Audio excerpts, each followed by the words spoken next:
to live compassion, give compassion. God said you should always show compassion. If we show compassion, then they'll know us by the love we give.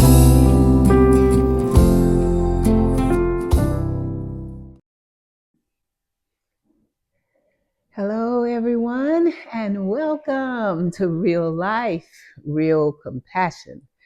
This is a space where we talk about real stuff, real emotions, real struggles, and how compassion helps us move through them with wisdom and care. Because life, very beautiful, but life can also be heavy. And sometimes the experiences we thought we moved past are still living quietly in our nervous system.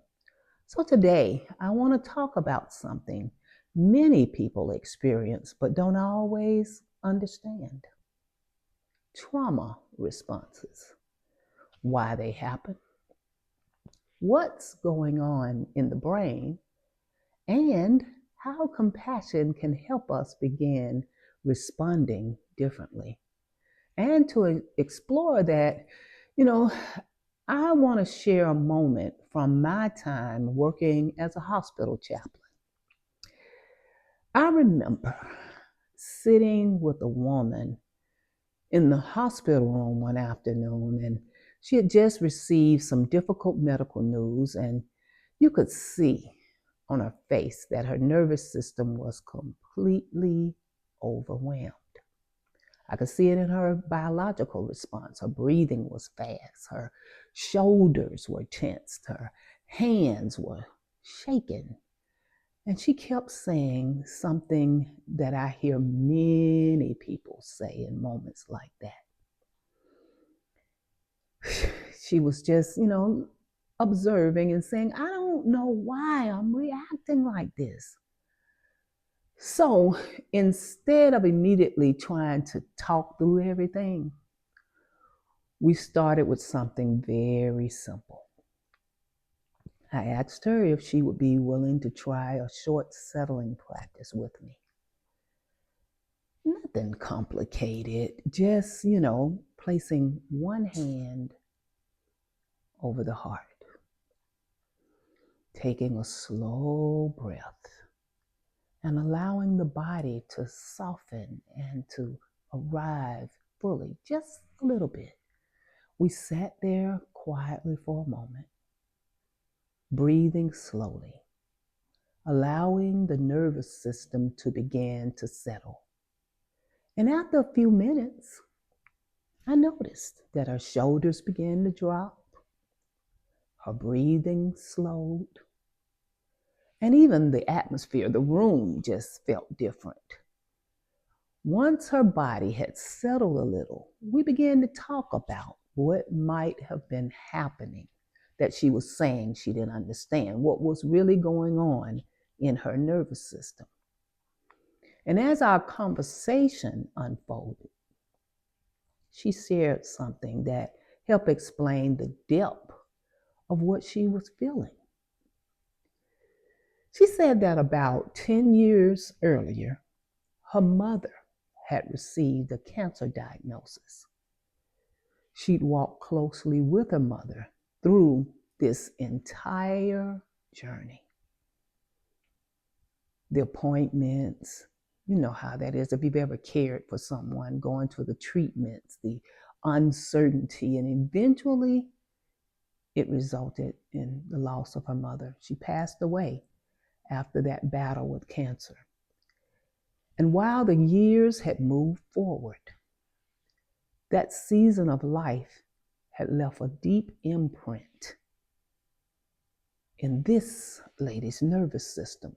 So sitting in that room again, hearing medical language, seeing the same environment that she'd visit with her mom, those feelings of uncertainty, something in her body remembered.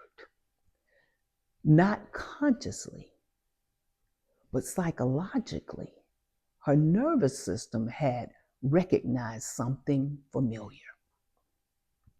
And it reacted as if the past was happening all over again. So my task was to help her understand trauma responses. So I explained to her that inside the brain, like I've said many times here, there's a small structure called the amygdala. And the amygdala acts like a security system for the body. Its job is to constantly scan the environment for dangers. It's moving faster than light, right? And when it senses a threat, it activates what we call the fight, flight, or freeze response. The heart rate increases, breathing changes, muscles tense. All of this happens automatically to help us survive in case we got to run off, in case we got to fight, right? But the challenge is that the amygdala doesn't always distinguish between present danger and something that reminds us of a past painful experience. So sometimes the body reacts before, let's put it this way, before the thinking brain has time to catch up. And when that happens, people often criticize themselves, going, why am I acting like this? We've all done it, right? But the truth is, the nervous system is not broken. It's trying to protect us. And what's encouraging about this, about noticing these types of experiences, is that neuroscience now shows us that the brain can change.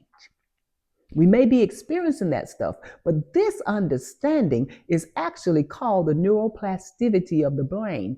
And research from the Center of Contemplative Science and Compassion-Based Ethics at Emory University has demonstrated that compassion training practices that we do through CBCT can significantly improve emotional regulation and resilience in times like these while we're in the midst of it.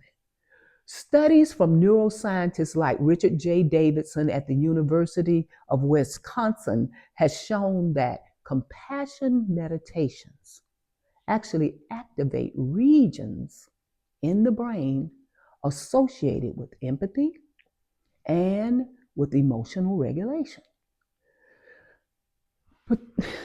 Particularly, let's look at it this way, areas of the prefrontal cortex, which helps calm the alarm system coming from the amygdala. In other words, compassion is not just comforting us, not just allowing us to settle every day. That's not why we do compassion pause. It actually helps retrain the brain's stress response. Before I left that hospital room that day, we practiced that small exercise again. Hand over the heart, the slow breath, acknowledging what was happening without judgment, just, seeing what's going on. I encouraged her that whenever she noticed that familiar surge of anxiety in the future, because she was going to go through this, this diagnosis, that she could return to the same moment of compassion. Just pause, breathe, and acknowledge what her nervous system was doing, protecting her. So several weeks later, I received a message from her. She told me she had been in another stressful situation where she felt that same surge, that anxiety beginning to rise. But this time, she remembered the practice. So she paused, placed her hand over her heart, took that slow, deep breath and quietly said to herself, I understand that my nervous system thinks I'm in danger right now. She told me something very simple changed in that moment. Instead of feeling trapped in the reaction, she felt space. And sometimes healing begins exactly there, in that small moment of compassion towards ourselves. Next time you're going through, remember that, because real life brings real challenges, but compassion gives us tools to meet those challenges differently. Not by ignoring our experiences, but by learning how to hold them with care. So instead,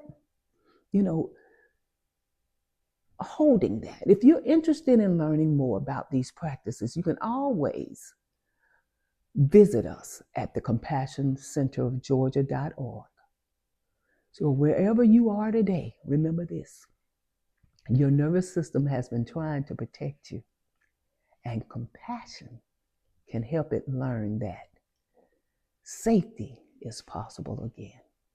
From all of us at Compassion Center, may your heart stay open. May your spirit stay at peace.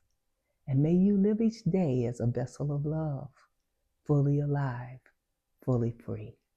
If you resonated with any of these things today, leave me a comment right below. I'd love to chat with you.